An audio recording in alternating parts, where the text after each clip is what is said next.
My name is Rebecca, and I am 30 years old. For a long time, I have been struggling with a complex family environment. It all began when I was 20 years old. At that time, I was a lively and hopeful second-year college student, majoring in psychology. Inspired by a therapist who supported me after the loss of my father during my childhood, I had set myself a high goal to become a clinical psychologist. My academic life was flourishing, and I was blessed with good friends. I enjoyed spending time with my peers and even had plans to study abroad the following year. However, everything changed when my 52-year-old mother, Helen, became unable to continue her work due to a severe chronic illness. The illness caused damage to her joints and muscles, subjecting her to constant pain and gradually limiting her mobility. Doctors informed us that there was no fundamental treatment for her progressive disease. At that time, my younger sister, Sarah, was only 15 years old and a high school student. She was full of typical teenage rebelliousness, spending her days in a moody state and immersing herself in video games. Our father had died in a traffic accident when Sarah was still an infant. Since then, our family of 3 had been supporting each other. Our mother had supported our household as a legal secretary, but with the onset of her illness, she could no longer continue working. As her condition worsened, I felt a strong responsibility to support our family. Sitting in my small dorm room, facing a desk scattered with psychology textbooks, I realized that I had to give up the dreams I had envisioned. It was not an easy decision to make. However, there were no other realistic options available. My mother needed regular care and treatment, and it was too much to expect Sarah to take on such responsibilities at her young age. The day I went to the administrative office to withdraw from college is still etched in my memory. My advisor tried earnestly to persuade me to stay, suggesting part-time attendance or taking a leave of absence, but I knew those options would not suffice to support our household financially. Our family urgently needed economic support, and there was no time to wait. At the age of 20, I dropped out of college and started working full-time. My first job was as a receptionist at a small local accounting firm. Although the salary was modest, it was stable, and by moving back home to live with my mother and Sarah, we could save on rent. The first few months were incredibly tough. I had left behind the stimulating lectures and study groups I had in college for a routine of answering phones and doing clerical work. In the evenings, I would support my mother's rehabilitation and ensure that Sarah did not fall behind in her studies. At night, I often questioned whether my decision was the right one, but I always managed to motivate myself and chose to move forward. I once believed that a day would come when my mother's condition would stabilize, Sarah would grow independent, and I could return to school. Even as that hope faded over time, I could not let go of the possibility. As years passed, the dream seemed increasingly distant, but I continued to hold on to hope while facing reality. I started as a receptionist, but eventually was promoted to an administrative position, which slightly increased my salary, allowing me to cover our family's living expenses and my mother's medical costs. I made sure Sarah had everything she needed for school, including supplies, clothes, and funds for field trips. I was filled with the desire to provide her with the opportunities I had given up on. Thanks to my efforts, Sarah was able to graduate from high school with scholarships and support paved for her way to college. I was incredibly proud of her. It was a joy to know that at least one member of our family would achieve a degree. The moment she received her acceptance letter and tears of happiness spilled over. I took her to an ice cream shop to celebrate, just as my parents had done for me when I had performed well in school as a child. During that time, I had temporarily sealed away my dreams, given up on furthering my education, and sacrificed travel plans and personal time to dedicate myself entirely to caring for my mother and supporting Sarah. I was exhausted, but I kept telling myself, this is for the sake of the family. It was hard not to feel envious or dissatisfied when I saw posts from my college friends about their successful careers and vibrant new lives on social media. However, there were moments of joy, such as when my mother had a good day and we could enjoy old movies together.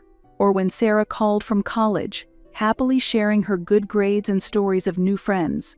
These events made me feel that the efforts and sacrifices I had made were not in vain. Over time, however, I increasingly felt unappreciated, and it seemed as if my struggles were being taken for granted. Although my mother's condition was stabilizing, she still required a lot of care. She often lamented how difficult her life was, but rarely mentioned the efforts and sacrifices I had made. Sometimes she would say harsh things like, "You should be doing better, or other daughters would do more for their parents."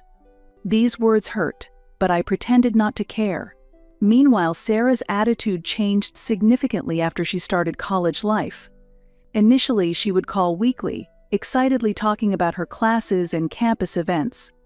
However, the frequency of her calls gradually decreased. Now, she mostly contacted us when she needed financial support or specific help, and she seldom asked about our mother or me. When I look at Sarah's social media, I see her enjoying time with her new college friends and pictures from spring break trips that are far beyond my reach. Every time I saw that, I felt the gap between us widen even more, and I was utterly clueless about how to bridge that distance. Even when Sarah returned home for vacations, she spent most of her time with her high school friends and showed little interest in our mother or me at home. However, a turning point came last week when Sarah graduated from college. Despite everything, I was genuinely happy for her success and filled with pride. I had been preparing for months and decided to gift her a simple yet high-quality watch for her graduation. It was not flashy, but I thought it would be suitable for job interviews. Remembering the thrill I felt when my father gave me my first watch at 16, I wanted Sarah to experience that special moment too.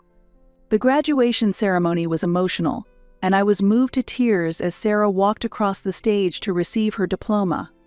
However, at the graduation party that followed, my mother and I were treated as mere background elements. Sarah spent most of her time with her college friends and her new, stylish boyfriend, Wesley.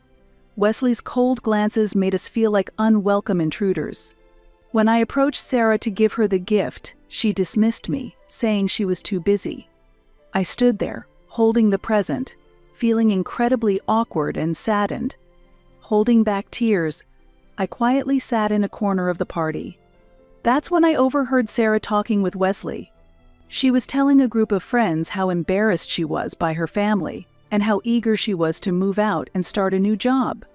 She said she was tired of us dragging her down and planned never to contact us again once she left home. I was shocked and pained to hear such cold words from my sister, whom I had loved and supported at the expense of my own life. Remembering all the nights I helped with her homework or gave her money for college instead of spending it on new clothes or hairstyles for myself, a rush of indescribable feelings overwhelmed me. That's how she really felt about us. The next day, I confronted her about her words. Hoping for an apology, I was instead met with harsh criticism. She said it was pathetic that I had sacrificed my life for our mother and that she never asked for that. She accused me of being jealous of her success and trying to make her feel guilty. During our argument, our mother, far from defending me, claimed I was being dramatic. She said I should just let Sarah be and be happy for her. At 30, with no degree and a stagnant job, caring for an unappreciative mother and a sister who despised me, I felt my youth slipping away. I was seriously thinking that I needed to find somewhere new to rediscover myself and spend some time focusing on my own needs. Yet, I felt guilty about the thought of abandoning my mother without any support, especially if her health worsened. But as these thoughts haunted me, I realized I needed to properly communicate my feelings to my mother and Sarah. I rehearsed what I wanted to say over and over in my head, carefully choosing words that wouldn't sound accusatory. I invited Sarah over to try and reconcile. I suggested we go out for dinner together, and although she agreed reluctantly, I spent the day cleaning the house and making our mother's favorite lasagna, hoping for a moment of family warmth that might soften everyone's hearts. However, the evening quickly turned for the worse. Our mother started by accusing me of trying to make her feel guilty for being sick. "I never asked you to quit college." It was your own choice, wasn't it? Do you think I wanted to mess up your life by getting sick?" she continued, and then brought up how she had cared for her sick father for years without complaining. I tried to explain that I wasn't blaming her, just wanting to express my gratitude, but she wouldn't listen. Sarah mostly kept silent, saying I was being too sensitive and she didn't mean it that way. But the look on her face made it clear she was serious about what she had said. She began to talk about her achievements, her degree, job offers, and plans to move to the city. Looking at me, she said, "What have you done? You're almost 30, still living at home, working as a secretary." At that moment, I couldn't hold back my tears and sobbed as I told her how much she had hurt me. I asked why she treated everything like it was my fault. Our mother accused me of trying to create a conflict with Sarah. I said, "From now on, I won't help you at all, and I don't feel the need to be involved. I don't have to sacrifice myself to protect you anymore." They reacted to my statement as if I was acting like I was the only one suffering, saying, "Don't talk like that," to which I replied, "Looking back over these 9 years, my life has been miserable." It was then that I felt there was no reason for me to stay. Holding back tears, I walked out of the house. I have never felt such a tightness in my chest before. I am currently staying at my best friend Vanessa's house, pondering my next steps. Vanessa has been my friend since high school and is one of the few friends I've managed to keep in touch with over the years. She has always been on my side. Feeling guilty, I considered returning home, but then my mother started talking about how ungrateful I am. That was the decisive moment. I have ended all financial support for them, and I told my mother that I needed to leave home and have some time for myself. She tried to make me feel guilty by saying her health would worsen if I left, but I firmly resolved to leave. I suggested other solutions, such as hiring home care or asking my sister to help, but she refused, saying she couldn't trust anyone else. Afterwards, she sent me messages alternating between blaming me and begging me to come home. I have now blocked her number. I haven't heard from Sarah at all. Vanessa's apartment isn't large, but she has offered me a place to stay. It feels strange to have free time in the evenings without having to rush home to check on my mother or do household chores. I am still getting used to this quiet. I no longer have to worry about my mother calling for help. Finding myself again, not just as a caregiver, is still a bit difficult, but I am beginning to feel hopeful about my future for the first time in a long while. It has been a month since I left home. Living with Vanessa felt like a fresh breeze, and she has been a great support. With the savings I had accumulated over the years, I decided to enroll in community college. I am currently taking an introductory psychology class and an English writing class. Returning to school and studying again feels indescribably good. When I attended class for the first time in years, I was filled with a mix of excitement and anxiety. Having not been in school for a long time, I was worried about being the oldest in the class and whether I could keep up, but my worries were unfounded. There were several other adult students near my age in the class, and some were even older than me. Balancing household duties, work, and school has been very challenging, but social life in this new environment is a different kind of stress than I've experienced before. This stress feels like it's not just about surviving, but about growing. I have also started therapy to sort out my feelings about my family. Talking to a third party has been very beneficial. She has taught me how to set boundaries and increase my self-esteem. We have explored why I felt it was natural to sacrifice myself. Last week, I ran into my mother's sister, Lynn, at the supermarket. I have always been close to Lynn, and she has been like a second mother to me. She asked why I wasn't answering my mother's calls. I briefly explained my current situation. There are moments when I feel relieved that not all the burdens fall on me alone, especially since I had some support from work and family. One day, my aunt called me to a nearby cafe for an important talk. "Rebecca, our relatives all know how much you've sacrificed for your mother and Sarah over the years. You dropped out of college at 20 and have supported the family ever since. I want to help you." My aunt decided to give me part of her inheritance. After various procedures, I received $50,000. This unexpected support has opened up great possibilities for my new life. But what pleased me more was that my decade-long efforts were finally recognized by someone. Thanks to my aunt's help, I have been able to take the first steps toward a new life. I have started looking for a new job. Last week, I applied for an entry-level position in the HR department of a local nonprofit organization and was hired. The salary is slightly higher than my current job and offers opportunities for career growth. Most importantly, the job is meaningful and aligns with my interests. Overall, I am cautiously optimistic as I continue to monitor my situation. I have also resumed hiking, a hobby I loved but hadn't had time for in years. I realize I have a long road ahead. It will take time to untangle the years of codependency and rebuild my life, but I am determined to proceed positively, no matter how difficult. Even when faced with challenges, I am learning to build trust in myself and my choices. As a result, significant changes have emerged that are markedly different from before. I was able to muster the necessary courage to make these changes. My deep interest in psychology has contributed to this. And for once, I want to experience being in a workplace where my efforts are recognized and appreciated. I am continuing with my community college classes, which are going well. Next year, I will earn my associate degree. Additionally, with the support from my aunt, I plan to transfer to a 4-year university to earn a bachelor's degree in psychology. Balancing school and work is not easy, but I am tackling it with more motivation than I have ever felt before. Thanks to living with Vanessa, I feel connected to the community, family, and friends.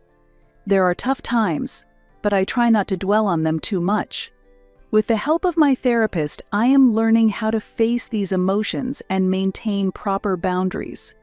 Sarah finally graduated and moved to another place to start her new job. She sent a message saying she wants me to keep doing well even in her absence. I did not reply to her message. It saddens me that our relationship could never be what it once was. I remember our close times, but I also recognize that I must accept the change.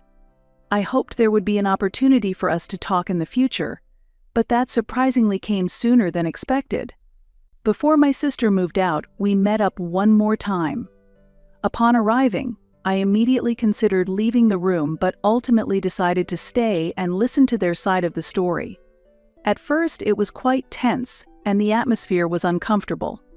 My mother looked older and more exhausted than I remembered. I was briefly tormented by guilt, but then I remembered why I had decided to leave home in the first place. As the night went on, my mother gradually opened up and acknowledged the support I had provided her. She admitted that she had taken me for granted for many years and was afraid of completely losing me. She also shared that she is learning to prioritize herself in her future without being selfish. Challenges remain. I am still figuring out how to balance my own needs with compassion for others in a healthy way. I am working on forgiving my family without allowing myself to be used again. It's a process, and I know there will be good and bad days, but overall, I feel I am on the right path. I am proud of myself for having the courage to make these changes. 3 months after I left home, I received news from my Aunt Lynn that my mother had been hospitalized. She was rushed to emergency care due to a worsening autoimmune disease, and it was clear that she could no longer live alone. Since I had left, her condition had rapidly deteriorated. She often forgot to take her morning medication, struggled with rehabilitation on her own, and could not manage household tasks. She refused meal delivery services, saying she couldn't trust food prepared by others, and found it difficult to shop even at the nearby supermarket. Eventually, the refrigerator was left with only spoiled food, and she wasn't eating properly. After being hospitalized, she had no choice but to acknowledge the need for home care. She reluctantly accepted the help of a social worker and home health aides arranged by my aunt. During this time, I received an unexpected message from my sister Sarah. "Rebecca, I need to talk to you. Can we chat on the phone when you have time?" On the phone, she told me that our Aunt Lynn had shared with the whole family about my decade of dedication and the recent events from the onset of our mother's illness, my dropping out of college to work full-time, supporting her education, and her comments at the graduation party. Especially harsh criticism from our cousins Megan and Tiffany seemed too much for Sarah to bear. They were the same age and had been close friends with Sarah since their student days, so their words carried weight. How could you say such things about your sister, who sacrificed her youth for 10 years, calling her a loser? Sarah, how could you not appreciate that the enjoyable college life you had was all thanks to your sister? Facing criticism from relatives and the reality of our mother's hospitalization, Sarah seemed to deeply regret her actions. Rebecca, I'm really sorry, I wanted to be acknowledged in my new environment, and I was a complete fool, ashamed of my own origins. I deluded myself into thinking that the success I had was solely due to my own efforts, and not built on your sacrifices. I now understand how selfish and cruel that was. Sarah said she would fly back for the weekend. She wanted to think about what she could do regarding our mother's care and even offered to allocate part of her salary for our mother's caregiving expenses. I am not yet ready to fully accept Sarah's sudden apology. It will take time to determine whether her actions truly reflect her remorse, not just her words. Rebecca, I want to take some time off to meet and talk in person, Sarah proposed. After some thought, I agreed to meet her for a short time over the weekend. She returned. Waiting at the cafe, Sarah appeared, looking a bit thinner than before. Rebecca, I'm truly sorry. It was only after being pointed out by others that I realized the folly of my actions. Although we are apart, please let me support the caregiving costs with part of my monthly salary.